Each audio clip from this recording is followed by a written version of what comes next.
Happy Saturday, Rising fans. We had a packed slate of interviews this week, including the Young Turks' Jonathan Larson joining us to talk about his investigation into Pete Buttigieg. Michael Brooks came on to discuss the Democratic primary, and Jimmy Dore digitally dropped by to talk about the Bernie Sanders campaign.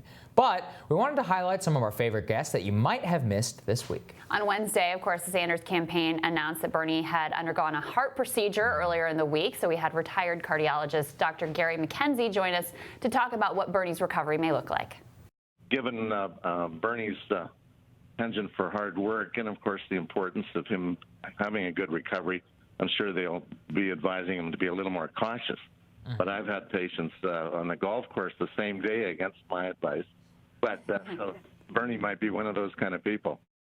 This was great to get his really insights. And he basically said, look, you never know, but this is a routine procedure. And sure enough, media reports indicate, and the reports coming out from his wife and from the campaign inner circle, that he's doing really well. He'll be back on the debate stage. They've already put the ads back into circulation. So looks like things are going well with his recovery. That's the thing is with these types of situations, is, in a live event like that, it's scary to hear, heart procedure, stent, all that. But, to have these experts put it in context, Dr. Gary did such a good job. And I think he reassured me and you and everybody else. So it's like, okay, things are going to be all right. Yeah, so this is going to be all right. We'll see him back out on the debate stage, yeah, right, doing his thing.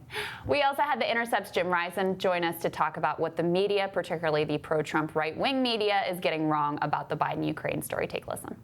The facts are bad enough for Biden. I mean, you could have just said, Biden should have recused himself. Or His Biden, son was cashing in on his name, and it wasn't okay. But that's not the same as saying, Biden criminally went to the Ukraine to use his position to protect his son. That's just not what happened. Part of the So what was so interesting here is Jim actually wrote the original Hunter story about, buried in the New York Times. Right, that got no attention. He described it as this little news ticking time bomb, and now it's obviously blown up into this big thing.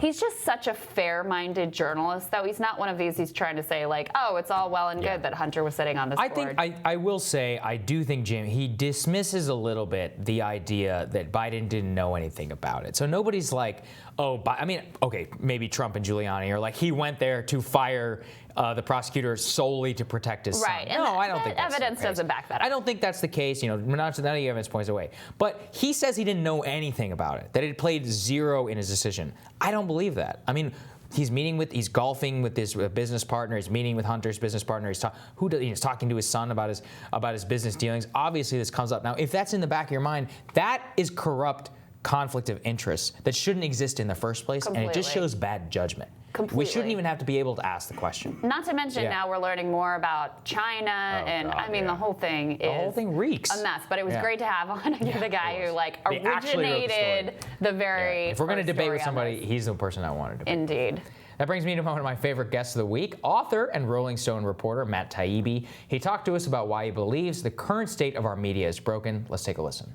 The commercial imperatives of the business have changed kind of dramatically in the last 20 or 30 years. My father was a reporter.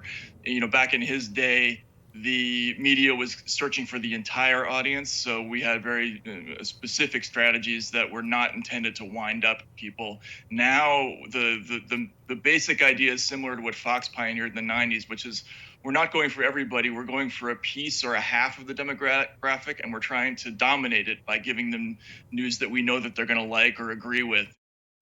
Yeah, Matt is just so brilliant on this topic. And he's a guy who just really understands how the commercial interests of media and how that drives coverage and how it just makes seemingly smart people who we respect just act like clowns and twist themselves into pretzels trying to defend Hunter Biden or trying to write the obituary of Bernie Sanders or leave Andrew Yang off of a media graphic. These are all part of a system, and it's that system itself which Taibbi has so well laid out for everybody. Yeah, and he, by the way, his new book Hate Inc. coming out.